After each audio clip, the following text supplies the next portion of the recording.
foi muito boa essa escolha de estarmos aqui, a gente está muito feliz, em um local também muito especial que a gente já vai falar sobre qual que é esse local.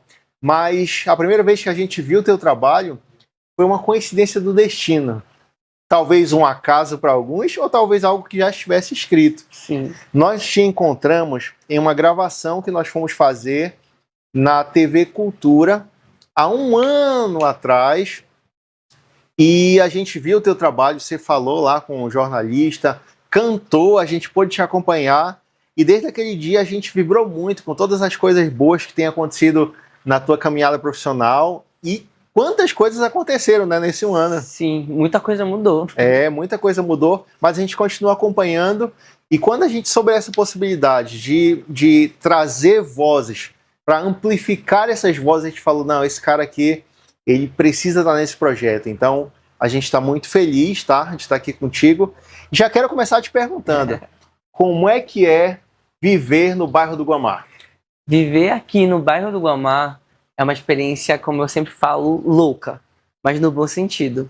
Ele é um bairro repleto de cultura, repleto de arte, repleto de vivência e ciência, como tu falaste. Então, viver aqui no bairro é uma experiência muito única. Eu acho que só quem mora e viveu e cresceu e se formou aqui no bairro do Guamá entende do que eu tô falando. Eu acho que talvez para quem olhe de fora, né, de fora para dentro, o bairro entenda, tipo assim, só como o bairro mais populoso de Belém, mas ele vai para além disso. Ele é um bairro que ele exala cultura, que ele exala arte. E ciência também, porque tem a Universidade Federal aqui próximo. Passei anos e anos fazendo esse trajeto quando eu ia para lá. Também é um lugar que desperta muitas memórias, né? Para quem é daqui do Guamá, para quem é de Belém total. A UFPA, eu acho que ela faz parte da formação do bairro, né? Tanto da população. Se a gente for pensar nas ações comunitárias que a UFPA ela faz aqui para a galera do bairro, é muito enriquecedora para a gente. Eu falo até mesmo para mim, muito antes de entrar na universidade, que a UFPA sempre já esteve ativa de alguma forma através das ações que os próprios alunos fazem, né? Então é um bairro também que ele pulsa conhecimento, não só arte, né? Ele pulsa conhecimento e ele pulsa ciência. E é uma ciência que vai para além do que é científico, talvez uma ciência popular. E é um bairro também de artistas, né? É claro que dentre os vários artistas que existem e já passaram também, a gente não pode deixar de citar o grande Pinduca, rei do carimbó, que é daqui do Guamá, não é isso? Sim, o meu grande vizinho, uma grande referência também aqui pra gente. A gente fala que ele é o rei, né? Não só o rei do carimbó, mas ele é o rei do também. Guamá. Ele é o rei do Guamá também. Cara, e quanto tempo tu tá aqui no Guamá? De berço já? Desde berço, sim. Eu completei 27 anos, passei a minha vida toda aqui. Pretendo nunca me mudar. Toda vez que é tópico na minha família, a gente pensar ou cogitar em ir para outro bairro, a gente sofre muito. Eu sofro muito porque eu não consigo imaginar minha vida em outro bairro ou fora do Guamá. Eu não consigo.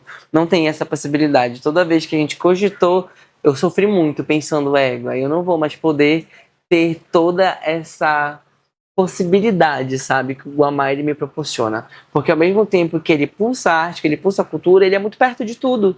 Ele é um bairro muito rico também, onde eu consigo assim ter acesso a tudo daqui desse bairro. Certo. E dentro desse universo que é o Guamá, Guamá City, Guamá né, para alguns, quais são as memórias que tu traz da tua infância, da tua juventude relacionadas aqui ao bairro? O bairro, ele fala comigo muito através das suas ruas.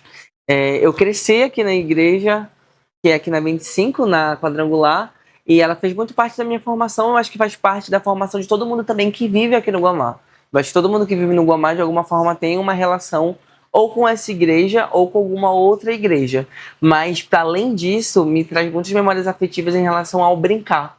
Quando eu era criança, junto com meus amigos, junto com meus primos, a gente brincava e corria até altas horas da madrugada, aqui mesmo nessa rua, aqui próximo. Então não era uma rua, pra gente pelo menos, vista como algo perigoso, como uma rua que fosse deixar a gente muito à mercê de preconceitos que as pessoas têm em relação ao bairro do Guamá. Então é um bairro que ele me traz muito essa coisa do afetivo, do brincar, da criança, do sonho. Tem um negócio É Clipper que chama? O Clipper que é o Clipper mais antigo de Belém. O que é um Clipper? O Clipper, eu não sei muito bem te dizer de forma específica ou concreta, mas eu te falar como que eu entendo.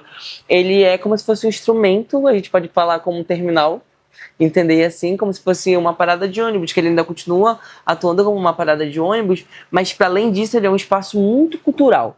Ele é um espaço onde ali a galera fica conversando, fica batendo papo, onde os antigos da velha guarda têm ainda muita recordação. Eu entendo muito como um boteco, apesar de não ser, mas quando tu passa por ali, tu entende como essa referência meio nostálgica.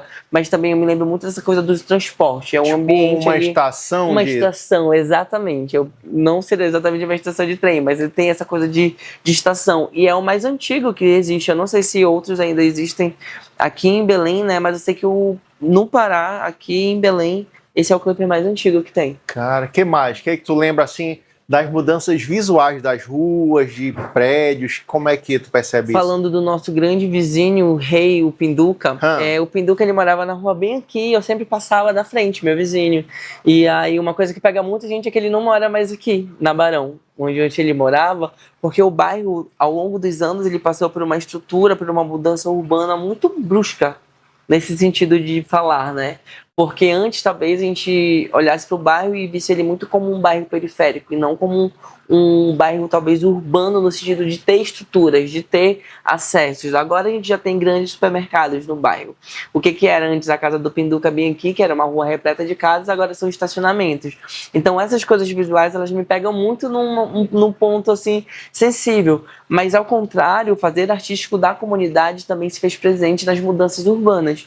Como assim? Existem movimentos de artistas mesmo que saíram por aí pintando, ilustrando locais, murais, as praças, os ambientes. O Clipper é um próprio exemplo desse que deixou o bairro muito mais bonito.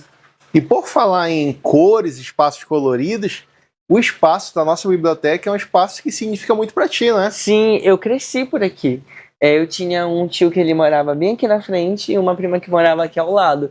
Então, quando eu tinha uns 7, 8 anos, eu já frequentava aqui a nossa biblioteca. E ela fez parte da minha formação, tanto artística quanto também cultural e científica, porque quando eu estudava para o UFPA, para entrar para fazer o vestibular, eu vinha para cá estudar.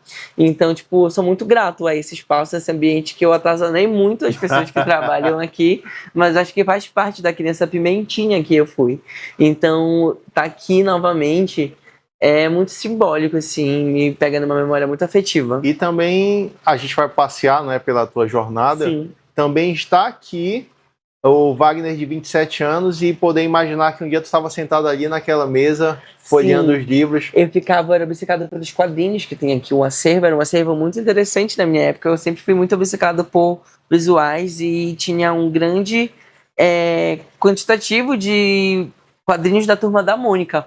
Então eu passava o dia todo aqui lendo, eu gostava de pintar, de desenhar. Bacana. E é algo que eu trago pra mim até hoje, assim. Quando tu falas de memórias e de lembranças, eu, na época, quando eu era criança e adolescente, eu desenhava as aventuras e muitas coisas fictícias, né? Que eu vivia com os meus primos, com meus amigos aqui pelo bairro mesmo, a gente brincando. Tem desenhos guardados ainda por casa? Eu tenho desenhos guardados, eu não consegui trazer, mas eles já estão guardadinhos lá em casa, assim, e eu saía distribuindo. Era à mão mesmo, na época, eu não fazia as cópias, xerox, nem nada. Eu desenhava quadrinho por quadrinho, repetia a história umas 10 vezes e saía dando, assim, pros amigos. Que bacana.